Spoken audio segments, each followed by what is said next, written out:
Alright, so here's basically the rundown from the first mission, and just a bit more notes of what my plan is here. So in order to keep the videos in a more organized manner for myself and any viewers, I'm using the term Dimension 1 in my naming convention.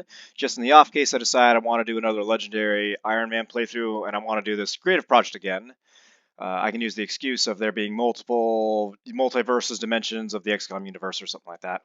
So my plan is to upload a bunch of the actual XCOM 2 Legendary Iron Man gameplay footage videos, then make these follow-up commentary videos. And I want to make these follow-up videos after an XCOM 2 mission and the Geoscape choices for the in-between missions, which they'll also be listed probably named as episodes, to achieve my ultimate New Year's creative goal of doing a personal creative project by making a cohesive story or line around this campaign. So my idea is to try to make like a commander's log that details the missions, like you're reading a diary written from the commander's perspective. Or what I can do is just make it more of a story, like from the third perspective or something. But it'll have details about the missions as well as other things that happen during the day by day in the Geoscape game timeline with the soldier characters. I am going to try to give the soldier character arcs and their relationships to other soldiers basically kind of like an inside scoop of what's going on with the war on Advent.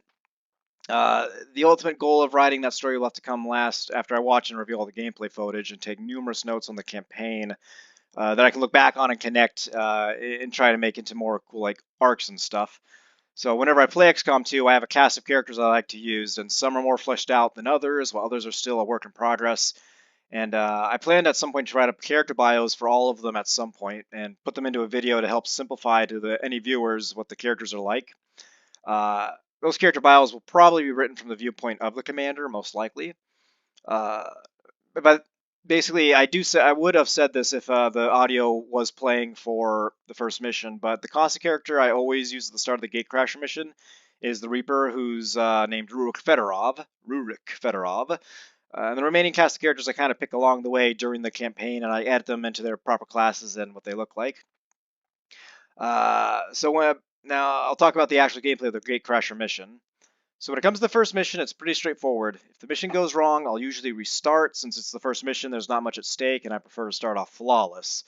The strategy I go with is I use the Reaper's Claymore to blow up the first pod of Advent soldiers, killing them all.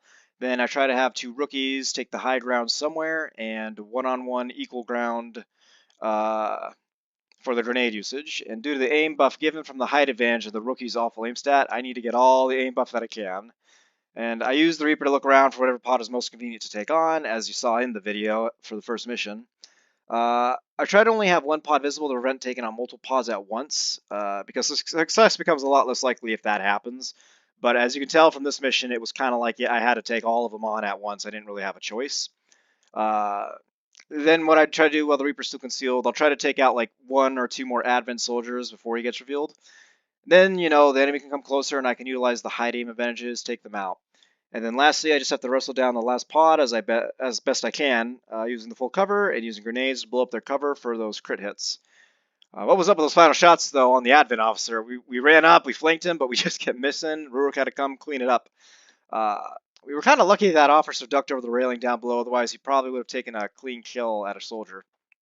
But going forward, I think that these are going to be much more in-depth than what this one is. Everything's going to be written in the transcript. Most of it's ad-libbed. Not all of it's ad-libbed, but some of what I said here is ad-libbed. But you can check the video description kind of with what I was trying to get through if you don't want to sit around listening to my voice. And that's basically it. So let's let the revolution of XCOM begin for this campaign story.